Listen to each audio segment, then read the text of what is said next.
नमस्कार, सुनील एडुकेयर में मैं आपका बहुत बहुत स्वागत करता हूं। पिछली कक्षा में भी हम यांत्रिकी के बारे में पढ़े थे। आज उसी चैप्टर में हम आगे करेंगे। आज हम पढ़ेंगे क्या? आज हम पढ़ेंगे बल। बल क्या है, गति क्या है, न्यूटन के गति संबंधित तीनों नियम क्या हैं। इसके साथ साथ इसमें पढ़ेंगे हम जड़त्व पढ़ेंगे। तो इस इतने टॉपिक को आज हम कवर करेंगे। ये बहुत ही महत्वपूर्ण टॉपिक है। अक्सर परीक्षाओं में सवाल यहाँ से जो है क्वेश्चन पूछा जाता है कि प्रथम नियम का उपयोग कहाँ होता है, द्वितीय नियम का अनुप्रयोग किसमें होता है, या कोई उदाहरण दे दिया पूरे इसमें न्यूटन के गति संबंधी किस नियम का उपयोग हो रहा है। तो इसको हम पढ़ते हैं। साथ ही साथ मैं आपको ये बता देना चाहता हूँ कि यदि आप उत्तर प्रदेश पुलिस 2023 में जो भर्ती बहुत ही जल्द आपको देखने को मिलेगी, उसकी तैयारी करना चाहते हैं एक देशीय परीक्षाओं के लिए, आप हमारे चैनल सुनील एडुकेयर को सब्सक्राइब करें, ज्वाइन करें तथा आप इसका लाभ उठाएं। तो हम देर न करते हुए शुरू करते हैं। ऊपर लिखा गया है पहले ही न्यूटन के गति का नियम। तो गति के नियम को पढ़ने के पहले हम पढ़ लेते हैं बल क्या है। बल पढ़ लेते हैं हम, तब हम पढ़ते हैं गति का नियम। बल क्या है?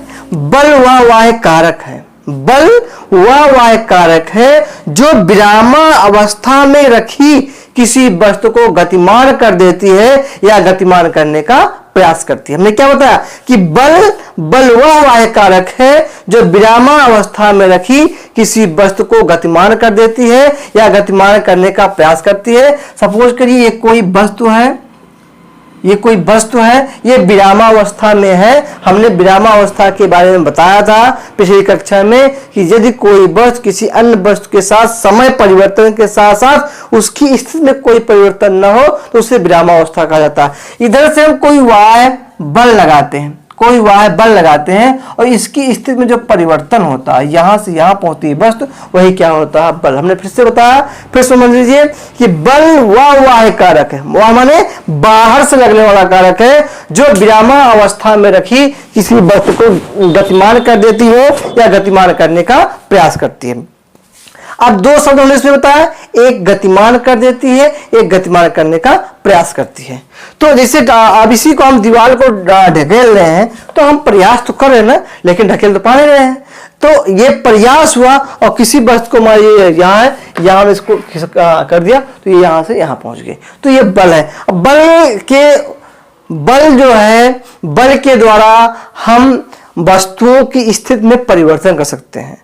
बल के द्वारा हम वस्तुओं की स्थिति में परिवर्तन कर सकते हैं। जैसे बल्लेबाज होता है, जब गेंदबाज बॉलिंग करता है तो बल के द्वारा ही जो बल्लेबाज होता है गेंद की दिशा में क्या करता है? परिवर्तन कर देता है, अर्थात उसको किसी भी तरफ क्या होता है? घुमा सकता है। फुटबॉल खिलाड़ी होता है, अपने फुटबॉल पे बल लगा के फुटबॉल की दिशा क्या करता है? परिवर्तित कर देता है। या जो हम स्पंज वाली बॉल होते हैं, उसको भी हम दबा करके उसकी आकृति को क्या करते हैं? बदल देते हैं।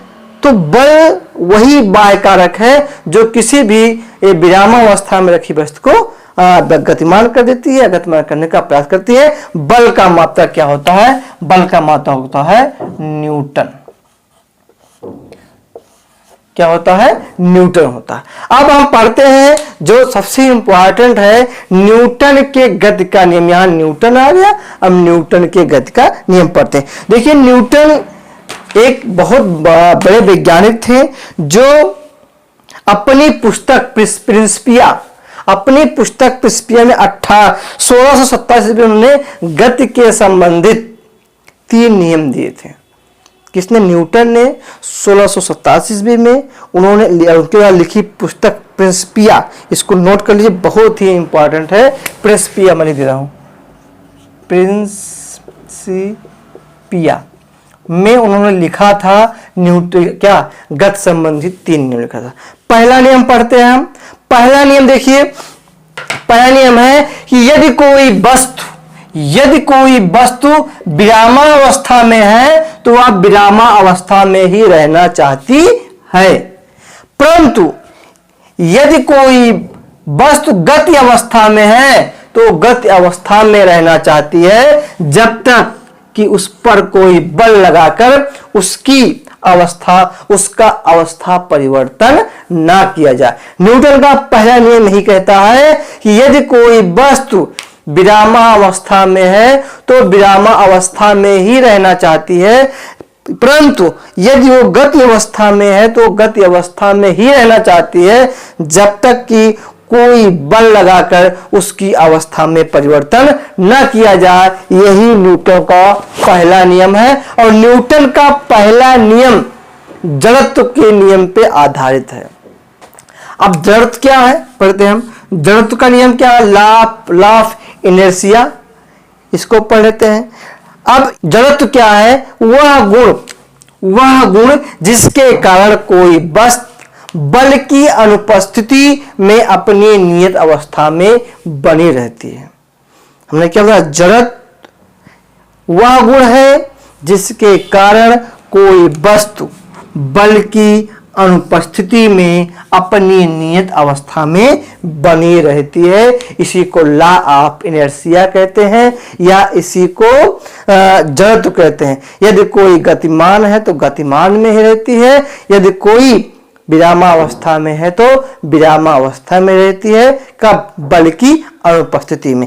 इसके हम दैनिक जीवन में प्रेक्षण देख ले कि इसका दैनिक जीवन में कहां इसको हम जड़त्व को या न्यूटन के प्रथम नियम को देखते हैं। जैसे क्या है?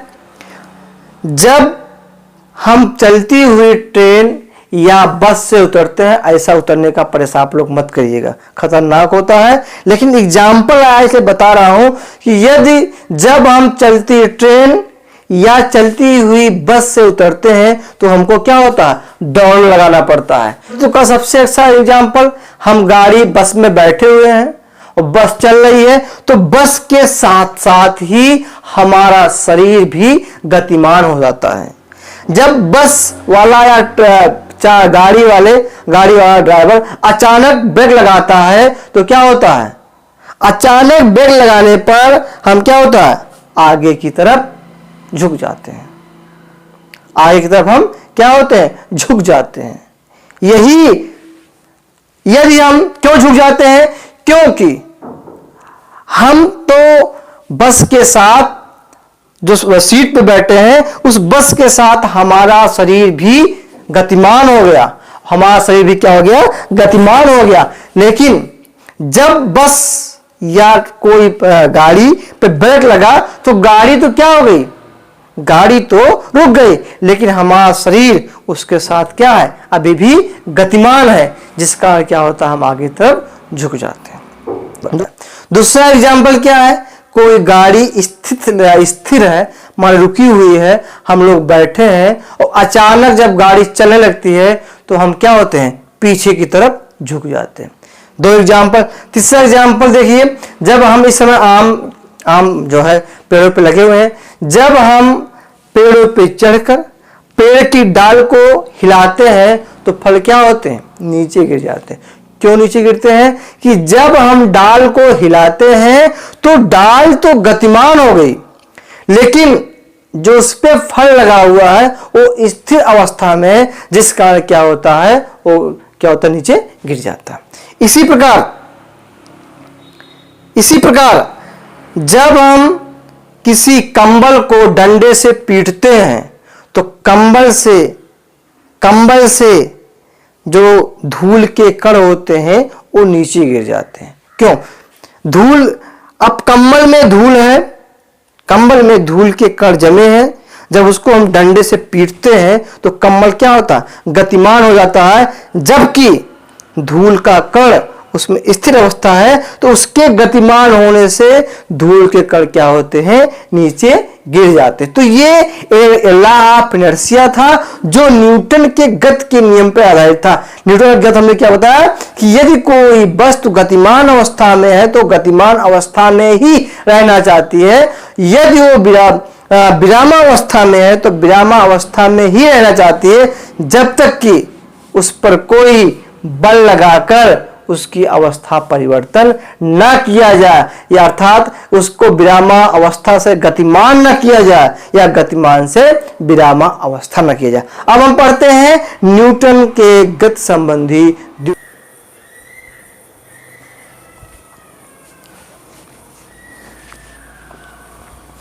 पहला नियम हमने देखा। अब हम देखते हैं दूसरा नियम, न्यूटन के गति संबंधी दूसरा नियम। दूसरा नियम क्या कहता है कि संवेग परिवर्तन की दर, क्या होता है, संवेग परिवर्तन की दर उस पर आरोपित असंतुलित बल के अनुक्रमानुपाती होती है। क्या बताया, असंतुलित बल। संवेग परिवर्तन की दर उस पर आरोपित असंतुलित बल के अनुक्रमानुपाती होती है, यह कहता है न्यूटन के द्वितीय नियम। न्यूटन का गति संबंधी द्वितीय नियम क्या है कि संवेग परिवर्तन की दर उस पर आरोपित असंतुलित बल के अनुक्रमानुपाती होती है। अब क्योंकि यहां संवेग आ गया है तो हम समझ लेते हैं पहले संवेग क्या है, क्योंकि संवेग शब्द आया है तो संवेग को समझना बहुत जरूरी है। संवेग क्या है कि किसी वस्तु के द्रव्यमान, कोई वस्तु है उसका द्रव्यमान और उसके वेग के गुणनफल को हम क्या कहते हैं, उस वस्तु का समवेग कहते हैं। समवेग, द्रव्यमान गुणे वेग को उस वस्तु का समवेग कहते हैं। सपोज करिए कोई वस्तु है, उसका द्रव्यमान 2 किलोग्राम है और उसका वेग 5 किलोमीटर प्रति घंटा है, तो उसका संवेग हो जाएगा 10। अब संवेग एक सदिश राशि है। संवेग क्या है, एक सदिश राशि है। इसका जो मात्रक होता है किलोग्राम मीटर होता है, किलोग्राम मीटर सेकेंड होता है, किलोग्राम मीटर सेकेंड होता है इसका मात्रक। तो अब इसका हम अनुप्रयोग देख लेते हैं कि न्यूटन के गति संबंधी द्वितीय नियम का अनुप्रयोग या उपयोग कहां होता है। देखिए क्रिकेट खेलते समय जब हम कोई कैच रोकते हैं, जब किसी गेंद को हम कैच करते हैं तो उसी गेंद को मतलब उसी के गति की दिशा में अपने हाथ को क्या करते हैं, पीछे करते हैं।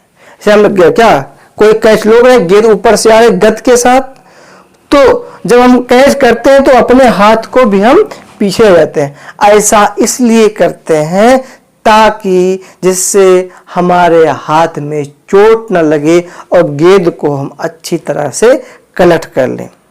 दूसरा क्या अनुप्रयोग है, हम लोग देखे हैं कि गाड़ियों में गति हमने क्या होता कि परिवर्तन की दर उस वस्तु पर आरोपित असंतुलित बल की क्या होती है, अनुक्रमानुपाती होती है। गाड़ियों के झटके से बचने के लिए, जो गाड़ियां हम लोग चलाते हैं उसके झटकों से बचने के लिए गाड़ियों में स्प्रिंग या साकर का प्रयोग होता है। जितनी भी गाड़ियां हैं, अच्छी गाड़ियां जो आती हैं, सब में जो साकर, अच्छे साकर होते, पहले गाड़ियों में कमाई लगती थी।